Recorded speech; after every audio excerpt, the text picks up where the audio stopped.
네, HSL 파트너스 이영수 대표 IT 전문가 나와 있습니다. 어서 오십시오. 네, 안녕하십니까. 네, IT 전문가인데 오늘은 좀 색다른 타이틀이 나가가지고 자 바로 가보죠. 네, 좀 말랑한 거 가져왔습니다. 말랑말랑한 네, 거. 덱스터입니다. 덱스터. 네네. 네, 저희도 한번 했었는데 네네. 덱스터를 또 보시는 이영수 대표만의 시각을 네. 들어보죠. 네. 일단 이제 국내 VFX 1위 기업입니다. 이제 그 김용화 감독, 네. 그 신과 함께 원투 제작으로 유명하신 분이죠. 백두산 이런 영화들 제작하고 이제 특수효과, 시각적인 특수효과를 하는 회사고요. 네. 이제 그 메타버스 이런 쪽으로도 굉장히 많은 그 기술들을 보유하고 있고, 예, 이제 앞으로 이제 성장성이 굉장히 유망하다고 보고 있습니다. 하반기에 주목되는 미디어 엔터 쪽의 길이나가 네, 될 수 있는 맞습니다. 네. 그렇죠. 근데 이제 조금 하여튼 시간 호흡을 보고 아니요, 저 짧게 보고 있습니다. 하반기 굉장히 좋을 것 같습니다. 알겠습니다. 이게 물론 하반기죠. 근데 이제 네네. 뭐 하루 이틀을 볼 거냐? 아니, 네네. 하루 이틀은 아니고. 그렇죠. 자, 몇 가지인데 토종하고 외국산 OTT 네네. 전쟁 네. 이게 지금 또 본격화될 것 같은데 요 내용을 좀 풀어보죠. 결국 이제 OTT가 지금 난립하고 있습니다. 네. 원래 그 정통의 강자 OTT, 그러니까 오버 더 탑이라 그러는데요. 그러니까 OTT라는 거는 셋톱 박스를 넘어선다. 그러니까 기존에는 어떤 그 유료 콘텐츠를 보려면 셋톱 박스가 필요했는데 예전에는. 이제는 앱만 깔면 볼 수 있는 이런 걸 이제 OTT라 그러고요. 원래 넷플릭스가 절대 강자였는데 요즘은 스마트 TV나 뭐 TV도 요즘 인터넷으로 연관하면 다 연결이 되잖아요. 네네, 그렇죠. 그러다 보니까 OTT 그게 아예 내장이 맞습니다. 예. 내장이라고 해야 되나? 그렇죠. 뭐 인베디드 같이. 그렇죠. 이제 앱처럼 이제 이렇게 되고 있는 거고 디즈니 플러스가 이제 이 시장에 뛰어들었습니다. 원래는 CP 콘텐츠 프로바이더로서 이제 넷플릭스의 그 마블 시리즈 이런 것들을 이제 공급하는 그 CP였는데 네. 자기들이 직접 차린 거죠. 이제 OTT를 차린 거고 그리고 애플도 애플 TV 플러스라는 걸 만들었고요. 그리고 이제 HBO 같은 이제 케이블 채널을 HBO Max라는 걸 만들었고 그렇죠. 예, 국내에서는 이제 지상파 3사 연합이 웨이브라는 걸 만들었습니다. 웨이브. 예, 웨이브라는 걸 만들었고 아이유가 선전하는 게 그렇죠. 웨이브인가? 네. 맞습니다. 그리고 웨이브 그리고 이제 뭐 지금 통신 3사들도 다 하고 있고요. 네. 그리고 이제 JTBC하고 CJ ENM이 합작한 티빙 이런 데서 이제 자체 오리지널 콘텐츠를 계속해서 투자를 하다 보니까 이제 그동안의 어떤 그 굉장히 영세한 구조의 어떤 그 굉장히 이제 드라마 제작사들은 캐파가 많지 않은데 수요는 굉장히 많아지니까 쇼티지가 나는 거죠. 네. 그러니까 콘텐츠 가격이 오르고 있고 이 콘텐츠를 잘 만들기 위해서 필요한 후공정에 필요한 VFX의 수요도 늘어나는 겁니다. 이제 자기가 만들어야 되는 거잖아요. 공급하는 프로바이더가 아니라 실제 컨텐츠를 생산하는 맞습니다. 거. 그게 이제 이슈고. 그러니까 그 동안에는 사실 그 플랫폼 업체들이 맞아요. 콘텐츠 가격을 굉장히 싸게 잘 조달했어요. 네. 최근에 그 굉장히 중요한 사건이 있었는데요. 그 LG U+하고 CJ ENM이 콘텐츠 협상을 했는데요. CJ ENM에서 170% 인상을 요구했습니다. 네. 그런데 이제 LG U+는 갑이었잖아요. 그러니까 뭔 그런 소리 하는 거야? 그랬더니 콘텐츠를 빼버렸어요, 주말부터. 그래서 지금 통신 3사 IPTV 쪽에 CJ ENM 콘텐츠가 티빙 콘텐츠가 다 빠질 가능성이 높고요. 자충수인데. 들어가서 볼 게 없으면은. 그렇죠.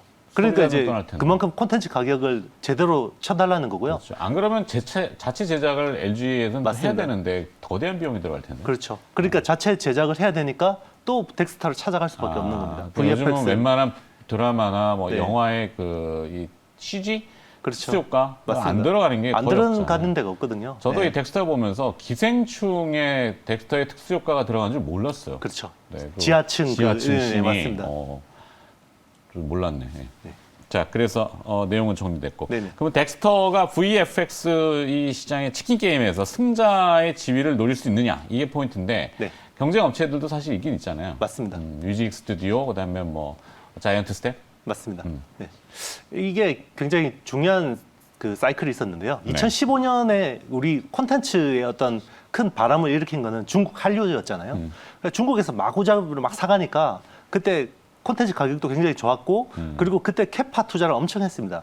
그 국내 제작사들이. 네. 그런데 갑자기 사드 사태로 한한령 때문에 뚝 끊겼잖아요, 콘텐츠가.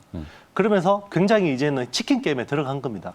그러니까 이제 계속해서 저가 수주를 받고 굉장히 이제 버티기에 들어간 거죠. 그런데 이제 코로나19를 맞았습니다. 그러면서 그동안에 버티던 영세한 업체들은 이제 인력 구조 조정하고 캐파 규모를 줄일 수밖에 없는 거죠. 네. 그런데 갑자기 최근에 OTT 수요로 시장이 돌아섰는데 갑자기 또 캐파를 늘릴 수가 없잖아요. 그러니까 지금은 돈 되는 VFX 프로젝트는 다 덱스터 쪽으로 오고 있고 그 외에 좀 돈이 안 되는 것들은 그 밑에 하위 업체로 가고 있고요. 지금 VFX 쪽에서 탑 5 안에 든 회사 중에 두세 군데가 지금 재무적인 리스크 때문에 위태위태하다고 합니다. 그런 회사에다가 수주를 맡기고 싶진 않겠죠. 그러니까 지금 이런 상황입니다. 네. 네. 그러면 한류하고 다른 K 컨텐츠 사이클의 수혜가 기대된다? 이건 네. 무슨 내용이죠?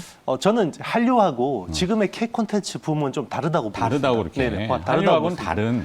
똑같은 거는 콘텐츠가 공급 부족인 거는 똑같은 건데요. 어떤 양상이 다르냐면 과거 한류 붐은요. 한류 스타가 출연하고 그리고 무조건 로맨스물이었습니다. 네. 왜냐하면 중국은 광전총국이라는 심의를 통과해야지 이 방영을 할 수 있거든요. 그런데 이 로맨스물 말고는 다른 어떤 장르물들은 이 심의를 통과하지 못할 리스크가 있기 때문에 일단은 중국 시장에 먹힐 만한 로맨스물 쪽으로 집중을 했는데요. 네. 지금 같은 경우는 코로나19로 인해서 서구권 시청자들이 한국 콘텐츠를 요구하는 거란 말이죠. OTT 업체들이. 그러면 서구권 시청자들이 좋아하는 장르물입니다. 기본적으로. 장르물은 뭐 우주, 좀비, 뭐 판타지, 네. 뭐 이런 것들이기 때문에 기본적으로 VFX 비중이 큽니다. 제작비에서. 그렇기 때문에 과거에는 사실은 덱스터가 이 콘텐츠 큰 사이클에서 한류 사이클에서는 그때도 좋았지만 네. 그만큼의 어떤 업사이드를 못 보여줬는데 지금 오히려 덱스터가 더 업사이드가 높은 사이클이라고 보고 있습니다. 그렇죠. 과거 덱스터가 그래도 이제 상당히 사전 작업이라고 해야 될까요? 인지도와 브랜딩화를 추구하고자 뭐 출혈 수주까지는 아니더라도 많이 이제 맞습니다. 단가가 낮아도 가져왔잖아요. 그렇죠. 그래서 지금까지 몇 년 동안을 그거를 인정받는데 시간을 상당히 오래 맞습니다. 걸렸다고 하던데. 그렇죠. 왜냐하면 그 항상 이 글로벌 탑 5 스튜디오들 있잖아요. 네. VFX라는 이제 뭐 이 워낙 헐리우드 같은 데는 잘 돼 있으니까 이런 업체들 못지않은 기술력을 가지고 있다라는 걸 입증하기 위해서 어떻게 보면 엔지니어스러운 고집을 부렸던 거죠. 그렇죠. 어떻게 보면 수익보다는 좀 더 우리가 기술력을 뽐낼 수 있는 것들 그리고 네. 완성도 때문에 투자를 많이 해서 별로 돈이 안 남는 이런 구조로 갔었는데 이제는 앞으로는 돈을 버는 구조로 가겠다라는 겁니다. 여기 이제 또 최근에 유행하는 키워드가 뭐 메타버스 아니겠습니까? 맞습니다. 덱스터도 메타버스가 직접 연관성이 있죠. 최대 수혜주라고 저는 보고 있습니다. 그런데 이제 메타버스가 초창기에 이렇게 뭔가 붐이 일었을 때 덱스터는 저는 최대 수혜자로 봤는데 회사에서 우리 아닌 것 같은데요라고 해가지고 오히려 본인들이 하고 있으면서도 본인이 네 그게 메타버스라는 이게 걸 잘 메타버스인가? 몰랐던 것 같아요. 네. 이게 사실은 이 엔지니어들은 열심히 일만 하다 보니까 그러니까요. 이게 사실은 이 회사가 가지고 있는 VFX 기술들이 네. 보통은 이 과거의 어떤 레퍼런스들을 계속 가지고 있으면 이게 데이터로 쌓입니다. 그러니까 빅데이터거든요. 네. 그러면 메타버스에서 우주의 배경이나 아니면 뭐 심해에 있는 배경이나 이런 것들이 요구되잖아요. 그러면 그런 레퍼런스가 없는 회사들은 새로 처음부터 만들어야 돼요. 네. 그런데 그 덱스터 같은 회사들은 영화나 이런 쪽에서 그런 데이터를 가지고 와서 약간 모디파이만 하면 됩니다. 그러니까 약간 수정만 해서 쓰면 메타버스에 그대로 쓸 수 있고요. 그리고 지금 게임 시네마틱 쪽으로 굉장히 많이 하고 있습니다. 덱스터가. 네. 그래서 그런 게임 시네마틱은 그게 메타버스거든요. 그렇죠. 메타버스인데 지금은 이제 회사에서 대표님이 직접 나서서 우리 메타버스 수혜주 맞습니다라고 이야기를 하고 있는데요. 네. 처음에는 좀 이게 그 생소한 개념이다 보니까 좀 그렇게 생각하는 것 같습니다. 그렇죠. 네. 하여튼 흥미로운 기업이에요. 네. 방송용은 여기까지. 네. 네. 비방용은 나중에. 알겠습니다. 요즘 따로 준비해야 될 것 같아요. 네, 39금용으로 따로. 네. 그게 아니라, 네. 하여튼 뭐 기업이 잘 돼야죠. 잘 되고 있는 게 지금 한 200명 인력 넘죠? 맞습니다. 네. 지금 200~300명 정도, 싸움이잖아요. 예, 네. 그렇죠. 그 정도 고급 인력을 유지하는 게 힘든 건데요. 대단한 것 덱스터는 그 이 치킨 게임 중에서도 인력을 전혀 줄이지 않았습니다. 맞아요. 오히려 늘렸어요. 그래요. 자, 덱스터 하여튼 하반기에 좀 잘 지켜보시기 바라겠고요. HSL 파트너스의 이형수 대표가 오늘 수고를 또 해주셨습니다. 고맙습니다. 네, 감사합니다.